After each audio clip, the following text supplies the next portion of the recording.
Bismillahirrahmanirrahim. Assalamualaikum warahmatullahi wabarakatuh. Teman-teman sekalian, kita hari ini akan lanjutkan sharing dan konten tentang libatin Allah. Konten libatin Allah ini sebetulnya konten tentang ilmu akidah dan ma'rifatullah, ilmu tentang yakin kepada Allah dan bagaimana cara bersandar dan bergantung kepada Allah Subhanahu wa taala dengan lebih mengenal kebesaran Allah, baik sifat-sifat Allah, nama-nama Allah, kekuasaan Allah, dan seterusnya. Sehingga dengan kita belajar ma'rifatullah ini, kita jadi tahu bagaimana harusnya kita berinteraksi dengan Allah. Kaifa nata'amal ma'allah fi hayatina. Gimana cara kita melibatkan Allah dalam kehidupan kita sehari-hari. Kenapa penting sekali melibatkan Allah dalam kehidupan kita sehari-hari? Karena sesungguhnya manusia itu tidak bisa hidup hanya dengan mengandalkan dirinya. Orang kalau misalnya cuma mengandalkan dirinya, maka hidupnya akan banyak zalal. Zalal itu banyak trouble, banyak mentoknya. Karena kita ini dhaif, kita ini halu'ah, kita ini ajula, kita ini banyak keterbatasannya. Bahkan cenderungnya manusia itu rugi. Sebagaimana yang kita sering ulang-ulang ayatnya, innal insan lafi khusr. Manusia itu pada dasarnya banyak merugikan diri sendiri, kecuali kalau dia beriman kepada Allah, artinya dia bergantung kepada Allah, illal ladzina amanu, dan seterusnya. Makanya belajar melibatkan Allah itu sesuatu yang sangat darurat ya, sesuatu yang sangat penting dalam kehidupan kita. Kalau kita pengen ada keajaiban dalam hidup kita, atau pengen dikasih jalan keluar ketika kita mentok, atau kita pengen meraih hal-hal yang kita anggap mustahil. Kenapa? Karena kata mustahil itu hanya berlaku untuk kita, tidak berlaku untuk Allah, karena Allah ala kulli syai'in qadir. Banyak hal yang bagi kita itu jauh, tapi bagi Allah dekat. Bagi kita itu besar, tapi bagi Allah itu kecil. Bagi kita itu mahal, bagi Allah itu murah. Bagi kita itu tinggi, nggak terjangkau, bagi Allah itu rendah dan sangat mudah gitu. Bagi kita sulit, bagi Allah itu mudah. Jadi kalau kita hidup hanya dengan mengandalkan diri kita, banyak hal yang akan kita hadapi dengan hanya berkeluh kesah. Tapi kalau kita hidup dengan melibatkan Allah, justru kita akan menjadi orang yang optimis. Lalu ketika kita dapat masalah, kita sabar. Kalau kita dapat nikmat, kita syukur. Dan itulah hakikat dari kebaikan hidup seseorang, antara sabar, syukur, karena kedua-duanya adalah khair. Kedua-duanya adalah kebaikan bagi dia. Pada episode kali ini saya akan mencoba untuk berbagi dengan teman-teman sebuah hikmah. Hikmah itu kalau dalam bahasa Arab kata para ulama artinya al-isabah fil qawli wal amal. Baik atau tepat dalam ucapan dan tepat dalam perbuatan. Jadi orang yang hakim, orang yang ahli hikmah itu ucapannya itu tepat. Jadi pas gitu, ucapannya itu mengena, ucapannya itu sesuai dengan kadarnya, tidak berlebihan, tidak juga kurang. Itulah orang yang hikmah atau hakim. Nah, di antara orang-orang yang hikmah itu nanti kita juga mengenal namanya Luqmanul Hakim. Di dalam Al-Quran ada suratnya, yaitu surat Luqman. Nah, ada banyak sekali hikmah yang disampaikan para ulama tentang bagaimana cara kita melibatkan Allah, dan hikmah ini pasti diambil dari Al-Quran dan hadis yang kemudian dibahasakan ulang dengan bahasa para ulama.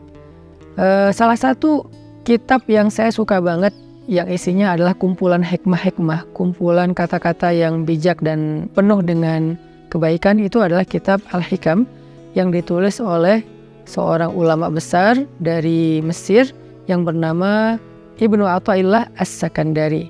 Nah, beliau menulis kitab hikam yang sangat terkenal. Salah satu di antara hikmah yang luar biasa tentang bagaimana cara kita melibatkan Allah itu, beliau mengatakan, min alamatil i'timad 'alal amal nuqsanur raja' 'inda wujudiz zalal. Salah satu di antara tanda-tanda orang terlalu bergantung kepada ikhtiar, bergantung kepada amalnya, bergantung kepada perbuatannya, bergantung kepada usaha dirinya adalah nuqsanur raja', berkurangnya harapan kepada Allah inda wujudiz zalal, ketika ada masalah dalam hidupnya. Maksudnya apa? Seringkali kita gini, kita tuh jadi kayak berani berharap yang baik-baik kepada Allah kalau apa yang kita harapkan itu masih logis. Jadi kita kayak tahu gitu gimana cara mengikhtiarkan hal itu.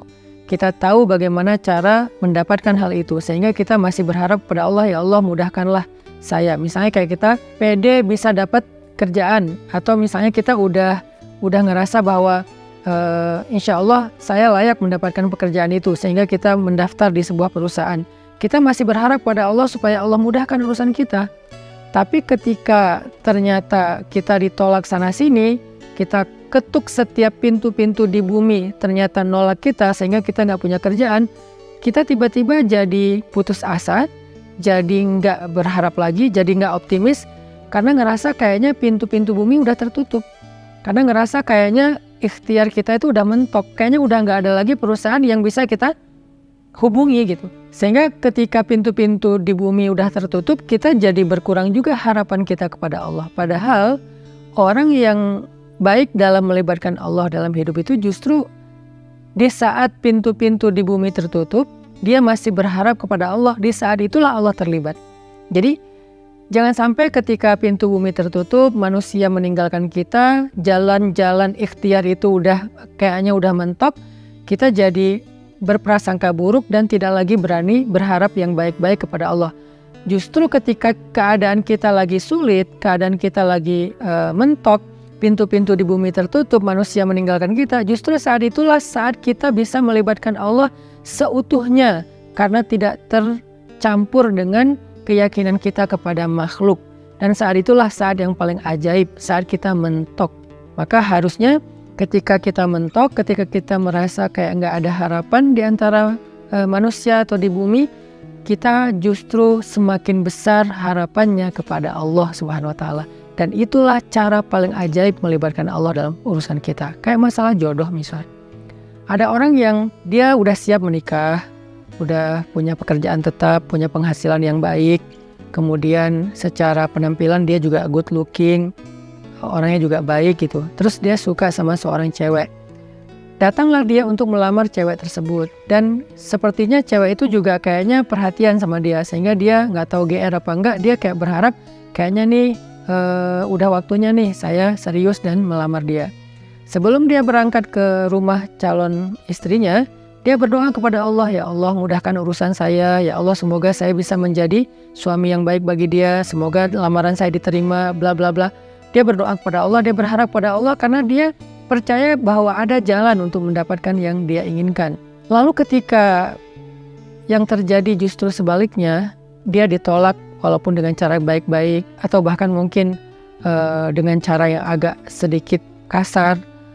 Perempuan itu menolak dia, atau calon mertuanya yang menolak, ayah dari perempuan itu yang menolak, atau mungkin ada banyak masalah lain yang terjadi sehingga nggak bisalah dia melamar perempuan itu. Apakah dia masih berharap kepada Allah? Kalau dia sudah tidak lagi berharap pada Allah, berarti selama ini dia sebetulnya lebih bergantung kepada ikhtiarnya, kepada usahanya daripada kepada Allah. Makanya tidak terjadi keajaiban. Bukan begitu cara melibatkan Allah. Justru ketika lamarannya ditolak, saat itulah dia bisa mengandalkan Allah seutuhnya. Karena tidak bisa lagi mengandalkan good looking, gak bisa lagi mengandalkan mapan, gak bisa lagi mengandalkan ikhtiar-ikhtiar manusiawi. Saat itulah dia seutuhnya bisa mengandalkan Allah, dan itulah cara melibatkan Allah untuk mendapatkan keajaiban dalam hidup. Sehingga jangan berputus asa dan jangan nyerah. Kalau nggak bisa mengetuk pintu hati manusia, maka ketuklah pintu rahmat Allah Subhanahu wa Ta'ala. Dan Allah lah yang membolak-balikan hati. Kalaupun nggak perempuan itu, Allah akan gantikan dengan perempuan lain yang lebih baik daripada dia untuk kita. Artinya nggak boleh berhenti berharap kepada Allah. Justru berharap kepada Allah di saat kita sedang sulit, itulah cara paling ajaib mendatangkan keajaiban Allah Subhanahu wa Ta'ala. Ada nasihat dari kisah Nabi Yusuf alaihissalam di dalam surat Yusuf, ketika Nabi Yakub meminta kepada anak-anaknya mencari Nabi Yusuf dan mencari adik mereka yaitu Bunyamin. Nabi Yakub bersabda, "Ya bani yadhhabu fatahassasu min Yusuf wa akhihi فتحسسوا من يوسف وأخيه ولا تيأسوا من روح الله إنه لا ييأس من روح الله إلا القوم الكافرون. Wahai anak-anakku, kata Nabi Yakub, pergilah dan carilah kabar tentang Yusuf dan saudaranya itu Bunyamin, dan janganlah kalian berputus asa dari rahmat Allah, dari pertolongan Allah, dari campur tangan Allah, dari keajaiban di sisi Allah. Sesungguhnya tidak ada yang berputus asa dari rahmat Allah kecuali orang-orang yang mengingkari kebesaran Allah, orang-orang yang tidak beriman. Jadi ciri di antara orang yang beriman itu tidak berputus asa. Dan kalimat putus asa ini tidak akan muncul kalau tidak ada zalal, tidak ada masalah, kalau nggak mentok. Nggak mungkin dong kita berputus asa sementara jalan masih terbuka lebar, segalanya masih normal, semuanya masih sesuai prediksi kita. Itu nggak ada alasan kita berputus asa. Justru alasan berputus asa itu ketika kita punya masalah, mentok, trouble, error, bla bla bla. Justru saat itulah kita rentan dengan putus asa. Nah, orang yang beriman di saat itu justru mereka bertambah yakin kepada Allah. Tidak menjadi orang yang yai'as, menjadi orang yang berputus asa atau yusi'udzon billah, mereka berburuk sangka kepada Allah. Wa tadhunnuna billahi dzunun, kalian berprasangka kepada Allah dengan prasangka yang tidak pantas. Kenapa? Karena orang beriman tidak pernah berhenti berharap kepada Allah yang baik-baik. Bahkan ketika ada masalah paling berat dalam hidupnya, saat itulah dia semakin berharap kepada Allah dan semakin bergantung kepada Allah. Dan saat itulah keajaiban Allah terjadi. Coba renungkan firman Allah di dalam surat An-Naml ayat 62. Bismillahirrahmanirrahim. Amman yujibul muttarra idza da'ah, amman yujibul muttarra idza da'ahu wa yakshifus su' wa yaj'alukum khulafa'al ardh أإله مع الله أإله مع الله قليلا ما تذكرون. Siapakah yang akan memperkenankan doa orang-orang yang sedang kesulitan jika dia berdoa kepada Allah dan kemudian menghilangkan keburukan dari mereka dan menjadikan kalian sebagai pemimpin-pemimpin di muka bumi? Apakah ada ilah yang patut disembah bersama dengan Allah? Qalilan ma tazakkarun, sedikit sekali apa yang kalian mengerti. Siapakah yang akan menjawab doa orang yang ketika muttar? Apa itu muttar? Muttar itu artinya orang yang sedang dalam kesulitan yang luar biasa. Muttar itu artinya orang yang sedang dalam kesusahan yang sangat besar. Muttar itu artinya orang yang udah mentok, itulah muttar. Maka amma yujibul muttar, siapa yang akan bisa menjawab panggilan orang yang sedang muttar, yang memanggil ya Allah, ya Allah, ya Nasir, ya Azim, ya Aziz, ya Rabbal Alamin, ya Rabbi. Siapa yang akan menjawab panggilan ketika ada yang memanggil dalam keadaan kesulitan ya Allah selain Allah Subhanahu wa Ta'ala? Hanya Allah yang bisa menjawab. Ketika manusia tidak bisa menjawab, orang tua nggak bisa menjawab, teman-teman nggak bisa menjawab, mereka nggak ngangkat telepon, nggak ngebalas WA, nggak ada yang mau membantu kita, nggak ada yang yujib. La ahad yujibuna, tidak ada satupun yang menjawab kita. Faman yujibul muttar, siapa yang menjawab kita ketika dalam keadaan muttar seperti itu? Allah. Maka di dalam ayat ini Allah ngasih kita nasihat, wahai hambaku, la tahzan kalau manusia tidak menjawabmu. La tahzan kalau manusia tidak memenuhi panggilanmu. La tahzan kalau manusia meninggalkanmu, mengabaikanmu. La tahzan kalau mereka berpaling dari kamu. Kenapa? Aku tidak akan pernah meninggalkanmu. Aku tidak akan pernah menyia-nyiakanmu. Wadduha wal laili idza saja ma wadda'aka rabbuka wa ma qala.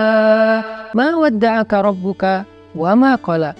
Tuhanmu tidak pernah meninggalkanmu dan tidak benci kepadamu, wahai hambaku, walaupun kamu pendosa sekalipun. Ada 3 kondisi di mana seseorang itu doanya tidak ada hijab dengan Allah. Salah satu di antara 3 kondisi itu adalah ketika orang ini terzolimi. Orang yang terzolimi, walaupun dia pendosa, walaupun dia ahli maksiat, walaupun dia orang yang selama ini jauh dari Allah, tapi ketika dia dalam keadaan terzolimi, dalam keadaan susah, dalam keadaan dianiaya, dia berdoa, doanya nggak ada hijab dengan Allah loh. Walaupun dia selama ini nggak pernah sholat, walaupun selama ini dia nggak puasa, walaupun selama ini dia nggak berhijab, walaupun selama ini dia nggak pernah buka Al-Quran, walaupun selama ini dia nggak pernah mengingat Allah, tapi dalam kondisi ketika dia muttar, terzolimi, susah, maka tidak ada hijab antara dia dengan Allah ketika dia berdoa. Kenapa? Itulah istimewanya keadaan ketika orang terzolimi atau muttar. Allah nggak ngelihat dia puasa atau enggak, Allah nggak ngelihat dia sholat apa enggak. Yang Allah lihat dia memanggil Allah atau enggak. Makanya hati-hati kata Nabi dengan doa orang yang terzolimi. Walaupun orang yang terzolimi ini ahli maksiat, kalau dia terzolimi, lalu dia berdoa kepada Allah, doanya nggak ada hijab. Sehingga Allah berfirman, amma yujibul muttar. Siapa yang menjawab orang-orang yang sedang susah ketika dia memanggil Allah, idza da'ah wa yakshifus su', lalu Allah menghilangkan kesusahan darinya. Bahkan Allah menjadikannya sebagai pemimpin, artinya Allah berikan kepada dia kemuliaan, kekuasaan, dan segala kebaikan-kebaikan dalam hidup. Siapa? Allah. Masih ingat nggak dengan kisah seorang laki-laki solih yang melakukan perjalanan, lalu di tengah jalan dia dirampok. Karena di zaman dulu itu kan banyak perampok atau begal di tengah jalan. Ketika dia dirampok, dia bilang kepada perampok itu, wahai rajul, wahai laki-laki, ambillah apa yang kalian inginkan, biarkan aku kembali kepada keluargaku, kepada anak dan istriku, mereka menungguku. Kata perampok ini, adapun harta-harta ini sudah pasti bisa kami ambil, tetapi berikutnya yang kami inginkan adalah membunuhmu. Kamu tidak akan bisa melanjutkan perjalanan. Maka laki-laki ini pas tahu bahwa dia nggak punya harapan untuk meloloskan diri, dia udah dipegang sama mereka, tinggal dipenggal, dia bilang, kalau begitu beri saya waktu sebentar saja untuk sholat 2 rakaat, setelah itu lakukan apa yang kalian inginkan. Karena bagi para pembunuh 2 rakaat sholat itu nggak lama dan bukan sesuatu juga yang berat, ya kata mereka, ya udah sholat aja 2 rakaat, tapi aksir, sholatnya pendek-pendek aja, nggak usah panjang-panjang. Akhirnya dia pun sholat 2 rakaat. Ketika dia sholat 2 rakaat, dia bingung, habis baca Al-Fatihah dia baca ayat apa lagi. Yang terlintas di dalam pikirannya cuma ayat ini. Kebenaran dia hafiz Al-Quran, walaupun dia hafal 30 juz, dia nggak tahu mau baca surat apa setelah Al-Fatihah. Kecuali surat inilah yang terlintas di dalam benaknya, sehingga dia baca setelah Al-Fatihah dengan suara lirih berbisik, amma yujibul muttar idza da'ah wa yakshifus su', dan seterusnya. Kemudian setelah dia membaca ayat ini, dia ruku, dia sujud. Ketika dia rakaat kedua juga dia membaca ayat yang sama, karena dia nggak ingat ayat yang lain. Ketika dia sujud terakhir, dia mendengar suara ada orang mengendarai kuda datang ke arah mereka. Tiba-tiba suara teriakan orang yang sedang dipukul. Lalu setelah itu kuda itu menjauh pergi, dan ketika dia bangkit dari sujudnya, dia tahiyat, dia salam. Selesai dia salam ke kiri, dia ngelihat para perampok-perampok itu dalam keadaan telah terkapar dan dalam keadaan tidak bernyawa. Kemudian setelah itu dia bertanya kepada laki-laki yang mengendarai kuda, ya fulan, man ant? Siapa kamu? Siapa kamu? Orang itu menjawab, aku adalah utusan dari Zat yang mendengar dan menjawab panggilan orang yang memanggilnya. Aku adalah utusan Zat yang menjawab orang yang memanggilnya, yang menjawab siapa yang dalam keadaan susah yang memanggil dia, yaitu utusan Allah Subhanahu wa taala.